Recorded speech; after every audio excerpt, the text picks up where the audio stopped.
This week, I give up the goods on how to pull off a straitjacket escape.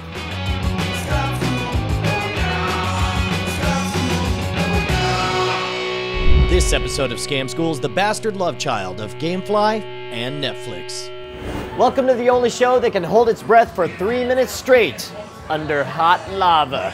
Scam School, the only show dedicated to social engineering at the bar and on the streets. I'm your host, Brian Brushwood, and this week we take you behind the scenes all the way back to South by Southwest Interactive in Austin, Texas, because you are about to learn how to do a straitjacket escape. Joining us once again is Mr. Dan Martin, illusionist, escape artist, and all-around badass. How you been? Fantastic. Thanks for having me back. People are still talking about learning how to bust open locks and open handcuffs. I mean, people love the episode. Awesome. Thanks for coming back. Great to be back here. We are also joined from the Revision 3 Studios, Brett Putman. How you doing, Brett? How you? Now, you do know what you signed up for here, right? In a way, yeah.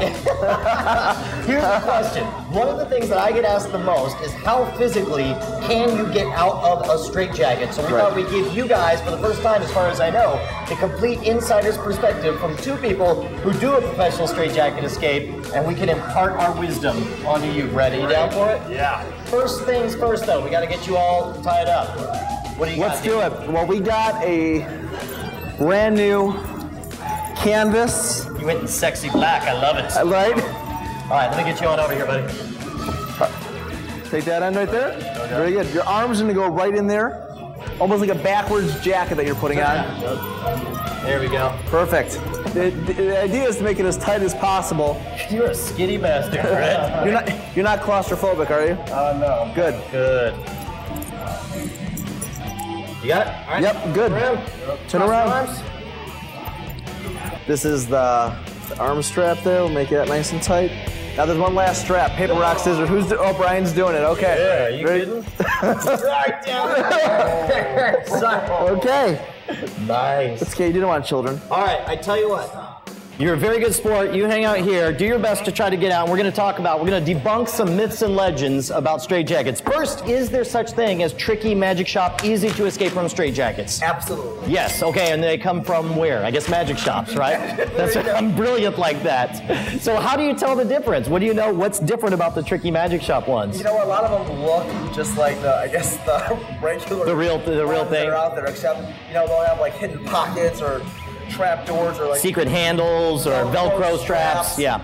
So I think giving it a good once-over hands-on should actually help you figure that out. Second of all, is it true that straitjackets are designed to be completely escape-proof? Nope. No, they're not. Third myth, is it true that you need to dislocate your shoulder to do the straitjacket escape? No. It's killing you to say it, I know. This is what the magicians love, because we all want to be Mel Gibson. Right, lethal weapon. Yeah. Slam it up against the wall, screaming in pain. And if there's one thing magicians are good at, it's taking credit for crap they didn't actually do. Right. Right. So you don't have to. The way I describe it is that you got to do two things. First of all, you got to be very flexible. That is true. And second of all, you can't be claustrophobic. Not at all. It will freak you out. You had a third element that you mentioned. Yeah. The third element is you just have to have the guts to actually do it, because being confined, regardless if you're not claustrophobic or you have one, it takes guts to actually try it and pull it off. Right. Yeah, it's familiarity. You got to be familiar with, just like you have to make that leap of faith to do the jack-o'-lantern or the human chimney, you have to get familiar with the actual president. You're being very patient, Brett. Are you ready to find out how to get out? Yeah, I am. Yeah. All right. Well, we're going to let you off the hook. First, we have to thank our sponsors for Scam School. All right, let's talk about Gamefly. You like games, I like games, and Gamefly is the largest online video game rental service that offers you a choice from over 6,000 new and classic titles from all consoles and handhelds. They got plans starting at $15.95 a month, and members can rent 1 to 4 games at a time and keep them as long as you like, with no late fees, no due dates, and shipping is always free. Once you're done playing a game, just send it back and Gamefly will send you the next one. And if you really like the game you're playing, just click on Keep It on the Gamefly website and the game is yours at a discounted price. Gamefly will even mail you the case and manuals free of charge. The best part is Scam School fans get a free 2-week trial when you go to gamefly.com/scamschool. That's gamefly.com/scamschool. It's completely free. It's as good as winning a free drink. Get on over there. So it is true, there are a bunch of different ways to escape for straitjackets, right? There's Right. different order of operations, but specifically, I always try to describe for people what the moves are I'm doing, but the problem is you can't see because some of it happens inside the jacket. Right. But you have a rather inventive solution that you propose. I do. You know, at first there was teaching the handcuffs, and we had the clear cutaway cuffs. Yes. I thought if we're teaching straitjackets, we have This the is clear, brilliant. I can't. the clear cutaway straitjacket, the right? straight Look at that. raincoats. Now this is good for lots of reasons. So we're gonna turn you around. We're gonna turn you around. This is the Exact same thing. Instead of the leather straps, you just have industrial, like mountain climbing buckles here. This is so great because literally I was trying to describe to people what I'm doing, but you know, there's no way you can't see. And we're gonna turn that last one. Exactly the same. We're gonna turn you around that way. Good. Me and you, Brent. We're about to get we're about to get real comfy. All right. There we go. Okay, we're gonna go around here. I think you grab this. I'm gonna turn you around this way. All right. People can see this back. And we're gonna take this, snap that right there, and there's one last strap. We're gonna just swing it. Endless comedy. Endless humor with the crotch strap. Okay. Always the best part of it. Okay, there we go. A couple different ways to do it. Now the first thing, and both you and I have this in common, the very first move that we want to do is... The best thing to do is you want to maneuver your arm over your shoulder to give you that extra, what's the term? Slack. Yes. Slack to get it over your head. Once you get it over your head, that is the biggest thing. But you gotta get it over your elbow, over your shoulder. What you want to do is let your air out and weirdly hug yourself even tighter, right? Absolutely. And when you do that, you let it all out and you actually hug it and it feels tighter. But that gives you the slack that you need to work your arms up over your shoulder. That's right, so you get just enough slack to pull it So up. go ahead and hug yourself a little bit. Okay? And Brian's wiggling his arm up. Your arm up over your shoulder. Right, there. See your mirror? Yeah, right here. Right there. You go. Now slide it up over your shoulder. Boom.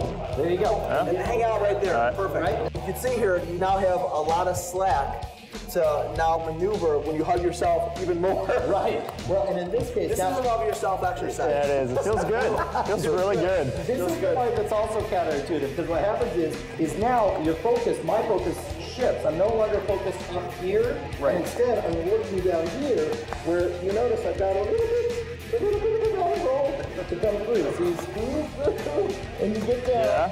And again, you got to keep hugging until. Here, we'll get your hand out there. Thanks, buddy. There you go. There you go. Now here's the thing. Sometimes you'll get snagged on there, and if you do, you got to, again, this is a flexibility moment. You got to come down and around. There you go. And now, there we go. Now you're to the part where you don't want to freak out. You're on third Yeah. base. You're on third base. Now You're you're just almost in a home weird free. shirt. You just call this third base? Have you ever even been on a date? All right, second base. Right. There's two different ways. Brian and I do it a little bit differently once we get to this point. But the point we have in common is over your shoulders, over your head, bam, get to that point. Two options at this point. The one that Brian favors is taking your elbow I hook this on here. to his knee. Oh man. Oh, it's sticky. You gotta go up. You're going to pop your elbow out of the jacket and slide your hand in If you're Brian and you take a moment for the comedy hilariousness. to scratch your nose. But that gives you the slack. Are you okay? Okay, that's okay. So now, And you may have the wrong body shape for this because everyone's. and that's why there's a couple different methods. Option one is to do that and start working Then I'm able to actually reach down. and start trying to get the shackles and the buckles and start working on that. And as you can see, Brian's popping that, and he's doing good. And you can work your way up with that. Now for you, you probably use the method I use. I can't slip my arm out like Brian can because I'm not like Aquaman or Amphibian Man. So what you want to do now is you want to reach behind you. If you have your pants dropped, I'm going to turn you around here. You're going to grab your hands in the feel through. You're going to grab the slack part, the part that's hanging down, right? Oh, I got You got that? slack, yeah. You're going to want to work this part out here. So grab that, work it through the first buckle, pull it out so you get all that slack. Now pull it down and bend forward as you let go. And what that does, it ejects this part open and lets that strap go free. Now bend over and pull it off. There you go. Work it off. Work it off like a bad sweater. There you go. Look at that. There you go. Just do it. Give me a go.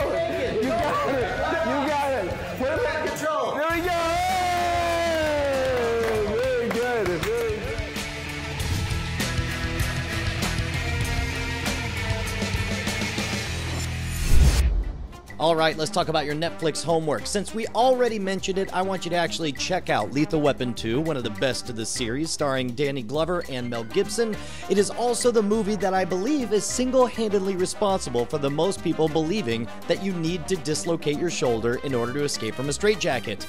In fact, let's run with the theme of misinformation in movies by checking out the Tony Curtis flick from 1953, Houdini, where they actually changed the ending of Houdini's life and had him die on stage. It's kind of ballsy.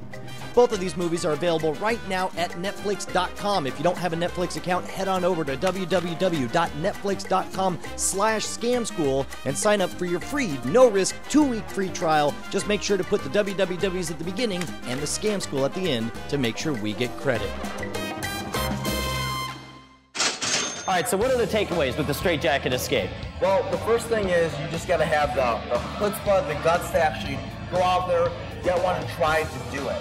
Right. That's the biggest thing. You know, when you and I do it in our show, is we did it kind of lackadaisical here on Brett. We were a little loosey-goosey on the straitjacket. Yeah, because we wanted to illustrate actually how to do it. Right. You know, the methodology and the steps needed to get out of it. But when we do it on stage, I mean, people are using their knees to shackle us. I mean, they're doing it like ridiculously tight. Literally, we want every stitch to be busting because it's so tight and so difficult, because that was something Houdini was big on. If it's true on stage, if you're really experiencing the difficulty, then it translates to the audience. Right, so it is a lot more difficult when we do it, but that's where the experience comes in, because we've both done it hundreds and hundreds or thousands of times. Right. So, yeah. Second of all, people are probably wondering, well, where can I get a straitjacket to start practicing? Yeah, well, online is the best source, you know, and it's not cheap like thumb cuffs or the handcuffs. It's going to cost some money. A couple $100 in most cases. Yeah, a couple $100, but it's a fun thing to bust out at a party, and my best recommendation is to find a couple friends that are around your size. Yep. And go in on one together. Yeah, it would be a lot of fun. It's a fun time to go out and do. A couple of quick notes though. Since 1995, and I was surprised you didn't know this, the FDA, Food and Drug Administration, has started regulating the sale of legitimate straitjackets, so you can't buy them direct from manufacturers. You have to have a doctor's note, or you have to be a medical reseller in order to get a hold of them. Right. I actually found a medical reseller that didn't mind selling to me. I don't know that they really knew the law.